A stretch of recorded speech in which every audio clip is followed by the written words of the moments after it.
Bonsoir à tous, il est 22 heures. Bienvenue dans ce journal, voici les titres.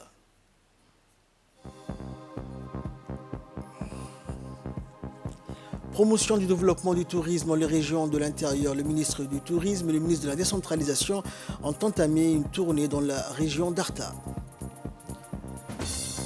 Et santé, l'épidémie d'Ebola dans l'Équateur est sous contrôle selon l'Organisation mondiale de la santé. Bonsoir à tous. Une forte délégation conduite par le ministre du Commerce et du Tourisme, Mohamed Ouarsama, et de son collègue ministre de la Décentralisation, Qassim Haroun, s'est rendue dans la région d'Arta. La visite de la délégation à Arta fait suite à la tournée entamée dans le Nord dans le cadre de la promotion et le développement du tourisme dans les régions de l'intérieur, accueillis à leur arrivée par les autorités de la région d'Arta, notamment le préfet Mohamed Cheikho et le président du conseil régional, Ilmi Bouhgouda Adé. La délégation donc a tenu une première réunion donc avec les autorités de la région et les élus et les notables et les hauts responsables de la région d'Arta. Dans l'optique donc de partager des idées et soutenir le développement dans les régions de l'intérieur, le ministre du Commerce, aux côtés du ministre de la Décentralisation, a tenu une réunion de concertation au sein du conseil régional avec le préfet, le président du conseil régional et les commerçants et les gérants des sites touristiques de la région d'Arta.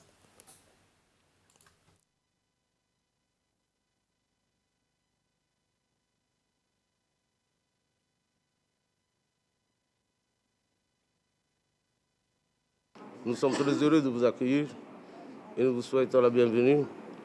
Et l'idée de parler en général de la situation du commerce et du tourisme nous réjouit, d'autant plus que c'est une étape pour notre pays que vous allez traverser dans toutes les régions.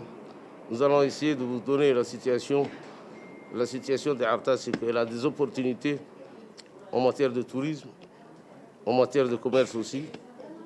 Le ministère du Commerce nous a déjà appuyé, Excellence, ici, dans le renforcement des capacités dans le lycée hôtelier. Le seul industrie que nous avons ici, c'est Sunny Hill, qui est dans le tourisme et le commerce, la restauration et l'hôtellerie. Nous avons des opportunités, je disais, plusieurs sites touristiques à exploiter. Et après la réunion, le ministre du Commerce et le ministre de la Décentralisation ont visité donc la belle plage d'Arta. La délégation a visité donc les différents sites de la plage tels que les locaux de l'association des jeunes pêcheurs d'Arta situés au bord de la plage ainsi que les différents atouts touristiques de la plage.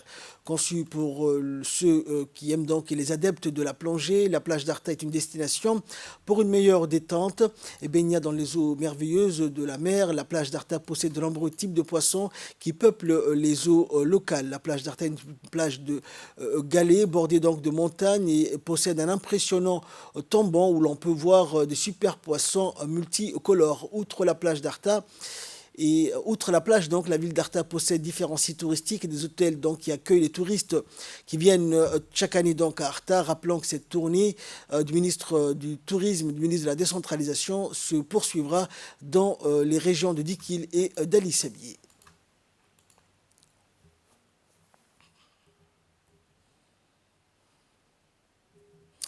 Et le ministre de la Décentralisation, Qassim Haroun, a indiqué dans une interview qu'il nous a accordée que le développement du tourisme dans les régions fait partie de la politique de la décentralisation et s'est réjoui d'accompagner son collègue du tourisme. On l'écoute. Le secteur du développement est un secteur qui peut générer des emplois. Donc c'est dans ces cadres-là que nous sommes ensemble pour d'abord valoriser les sites existants, répertorier les sites qui ne sont pas encore répertoriés, et donner une visibilité pour ce secteur du tourisme qui, d'ailleurs, le président de la République, son Excellence M. Ismaël Omar Guelleh, tient beaucoup au développement du secteur de tourisme. Donc nous avons une feuille de route qui nous a été demandée par le président de la République et nous sommes aujourd'hui pour exécuter cette mission qui nous a été donné par le président de la République aux deux ministères pour développer ce secteur-là. Donc c'est dans ces cadres-là que nous sommes aujourd'hui ici. Et c'est un secteur transversal aussi, c'est un secteur qui doit être porté aussi bien par les conseils régionaux, par le préfet et toute la population de toutes les régions sont aussi associés pour faire aboutir ces projets-là. Et de son côté, le ministre du Tourisme s'est réjoui de l'accueil que les Artaoui lui ont réservé à lui ainsi qu'à la délégation qui l'accompagne. Toujours dans cette poursuite que nous sommes actuellement à Arta. Arta qui est la région qui est au cœur de notre stratégie de développement du secteur du tourisme. Car Arta a des atouts et des potentialités pour le développement du secteur du tourisme. Par exemple, la plage d'Arta Plage que nous sommes actuellement, qui est un site magnifique. Surtout, en plus, dans la période de novembre à février, il y a la présence de requin-baleine ici, qui attire beaucoup de visiteurs, aussi bien des Djiboutiens que des étrangers. Donc, il y a d'autres potentialités à Arta également. Donc, nous avons également discuté avec les autorités de la région, comme le préfet, le président du conseil régional, mais également le OCAL et tout, pour apprécier leurs attentes pour le développement du secteur du tourisme. Donc voilà, notre objectif, c'est associer la population, les autorités des régions, les programmes de développement que les deux ministères ont initiés pour développer le secteur du tourisme. En marge de la tournée également, on rencontre les commerçants pour les écouter et prendre leur doléance et préparer des réponses appropriées. Voilà, j'ai fort espoir. À l'issue de ces tournées-là, on aura un document qui répond à l'ensemble des soucis de la population de région de l'intérieur. Le ministère de l'économie numérique, en collaboration avec Smart Africa et HPE, a clôturé ce week-end au Sheraton Hotel les travaux d'un atelier sur la sensibilisation du potentiel des services cloud. Cet atelier avait réuni tout l'écosystème du data center et cloud allant du secteur public au secteur privé, qui sont les bénéficiaires et exploitants des services cloud. Le ministère de l'économie numérique et de l'innovation a remercié les partenaires du ministère, Smart Africa et de HPE, et les parties prenantes qui ont participé activement aux échanges. L'objectif était donc de fédérer le plus largement possible l'écosystème djiboutien concerné. Il aura permis de mieux appréhender l'enjeu et les opportunités que peut présenter le cloud et de pouvoir l'intégrer non pas seulement d'un point de vue technique, mais également avec une approche commerciale, financière et économique. L'accélération de la transformation digitale passera indéniablement par l'adoption des technologies et services cloud natifs pour que dans le cas des entreprises, ils puissent faire la différence dans leur business et se concentrer sur l'innovation. Les finales des grands concours scolaires organisés hier au lycée Djama Youssouf et au lycée technique Blogabod ont vu la participation de tous les établissements scolaires de la capitale et des régions qui se sont qualifiés pour cette ultime phase de cette grande compétition nationale. L'ensemble des inspecteurs et des conseillers pédagogiques étaient présents pour superviser et évaluer les différents concours et les prestations des élèves en vue de la sélection des lauréats de cette édition 2022 des grands concours scolaires. Les chefs d'établissement et les enseignants accompagnateurs étaient également mobilisés avec leurs élèves. Ces derniers ont concouru dans plusieurs disciplines et activités telles que les mathématiques, la robotique, les TIC, la physique-chimie, les SVT, la dictée en français et en arabe, la production écrite, l'actualité économique, le théâtre, la philosophie, le talk show ou encore questions pour jeunes champions.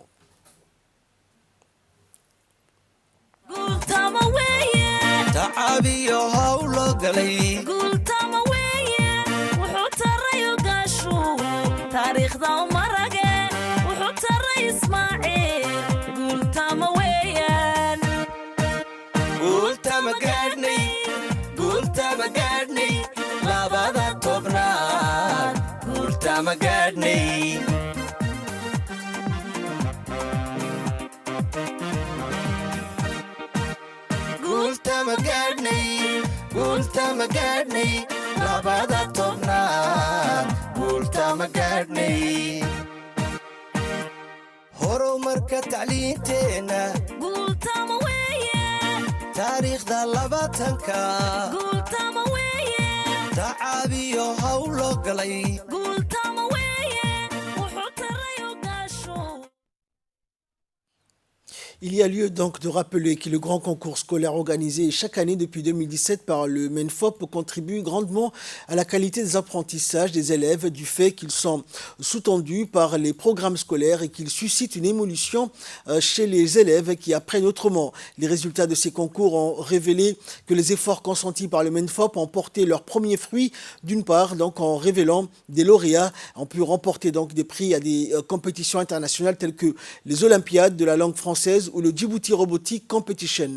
Mais les élèves ont également impressionné les jurys et les responsables du MENFOP par leurs projets innovants et en phase avec les problématiques du siècle que sont les énergies renouvelables, la protection de l'environnement, l'écologie, l'indépendance alimentaire et élaborés le plus souvent avec du matériel de récupération.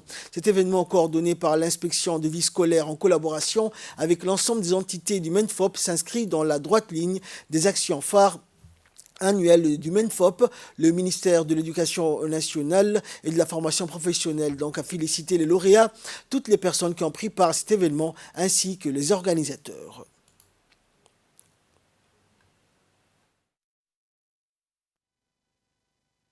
Le travail qu'on a fait aujourd'hui est un travail qui donne ses fruits puisque on voit des réalisations des élèves des 6e, des 7e et des lycées qui produisent des projets qui sont des projets numériques très impressionnants, très intéressants. Là, j'ai fait partie du jury du groupe de lycée et un élève de seconde présente un programme de création de sites web avec des langages HTML et CSS. Et ça, ce sont des programmes au niveau de l'université qu'on les fait à l'initiation en 2e année pour vous dire que le travail qui a été fait dans le domaine numérique prend une ampleur très importante et très intéressante au niveau du collège et du lycée. Et ce qui nous amènera à changer notre programme puisque nous accueillerons dans le 2 à 3 à 4 ans à venir des élèves du lycée qui sont quand même en matière d'informatique très compétents, qui ont un savoir-faire et un savoir très impressionnant. Donc moi je trouve que on sera amené, on aura beaucoup de boulot, on sera amené à améliorer nos programmes et à donner une impulsion positive à tous les travaux que l'éducation nationale fait dans le domaine du numérique. Dans l'actualité également, l'Agence djiboutienne pour le développement social a organisé au siège du conseil régional de la ville d'Ali Sabié une exposition de ses bilans réalisés auprès de la population à Sedjog dans les domaines des infrastructures. Le directeur général de la DDS a fait part aux participants que son institution, sous la tutelle du ministère des Affaires sociales et de solidarité, a installé à Ali Adé un collège, un centre de santé, un local communautaire. L'électrification du village et d'un centre de santé figure parmi les grands projets réalisés dans la localité de Holhol de la région d'Ali Sabié. Et concernant la ville chef-lieu de cette région, concernant donc les fournitures, la DDS a réalisé plusieurs projets axés notamment dans le domaine de l'éducation, de la santé, de l'agriculture et de l'environnement. Et le directeur de la DDS a mis l'accent sur le programme entrepreneuriat mis en place par son institution pour promouvoir l'employabilité des jeunes d'Ali Sabié.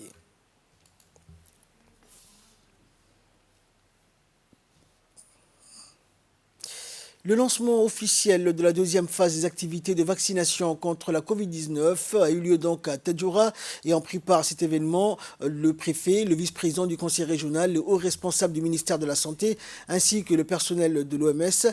La réunion a eu lieu donc avec les OCAL des quartiers, les femmes responsables des services déconcentrés et durant la réunion, les différents intervenants ont mis l'accent sur la nécessité de se faire vacciner afin de mettre fin donc à cette pandémie qui dure près de 3 ans. Cette campagne va durer 3 mois et les équipes vont sillonner toutes les localités de la région de Tadjoura afin de vacciner le plus de monde possible.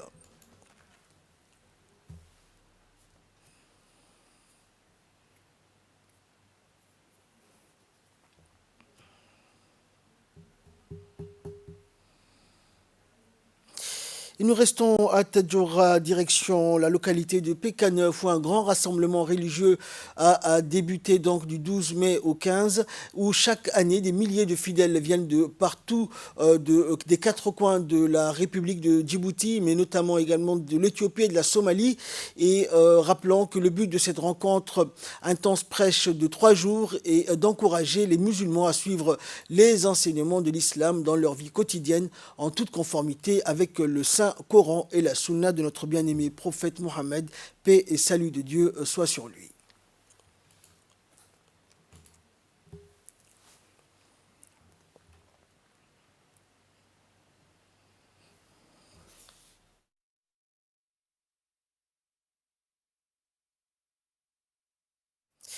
Et enfin, un sport pour clore l'actualité nationale sous l'égide de la Fédération djiboutienne de taekwondo. Le club dénommé Tigre de Djibouti a organisé une cérémonie de passation de grade au profit de ces jeunes filles et garçons adhérents. La cérémonie s'est déroulée dans la salle polyvalente du stade Gouled en présence des membres du comité directeur, des parents des jeunes lauréats, notant au passage que le taekwondo se distingue des autres arts martiaux, surtout dans sa forme, par le haut degré de spécialisation de ses pratiquants en technique de coup de pied.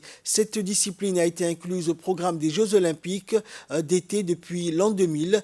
Et enfin, la cérémonie s'est clôturée par la remise de certificats de grade et des ceintures aux jeunes qui ont satisfait aux épreuves et qui se sont comportés selon les règles et l'esprit du taekwondo, mais aussi les valeurs inhérentes aux arts martiaux comme l'humilité, le respect, la tolérance et l'honnêteté.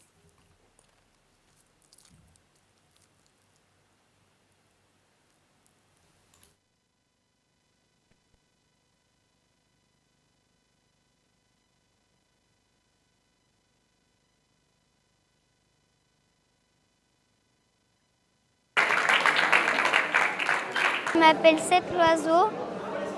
Ça fait 5 ans que je fais du taekwondo. Je suis ceinture bleu-rouge. J'ai 10 ans. Et j'aime bien le taekwondo. Aujourd'hui, on est réunis pour célébrer le remise de ceinture. Donc, je fais partie, j'ai pris le ceinture jaune. Je suis vraiment contente de faire partie du club Eagle. Je remercie mes enseignants de m'avoir appris, de m'avoir enseigné, de m'avoir emmené jusqu'ici. J'aimerais bien être parmi les gens que les enseignants seront fiers d'eux. Et là, nous passons à l'actualité internationale. C'était dans le titre de cette édition. L'Organisation mondiale de la santé se dit confiante sur la suite de l'épidémie d'Ebola dans la province de l'Équateur. L'épidémie s'est déclarée il y a plus de 2 semaines, dans la ville de Dakar, chef-lieu de la province de l'Équateur, et a fait 3 morts jusqu'à présent. Mais selon le docteur Mori Keita, responsable de la réponse à l'épidémie à l'OMS sur place, il n'y a pas eu de nouveaux cas depuis le 4 mai, ce qui est encourageant. En 4 ans, le virus est apparu à 3 reprises dans cette province. La dernière flambée remonte à près de 2 ans, en novembre 2020. L'analyse de la séquence génétique avait conclu qu'elle était de souche distincte de celle apparue entre mai et juillet 2018. Fin de ce journal. Merci à vous de l'avoir suivi.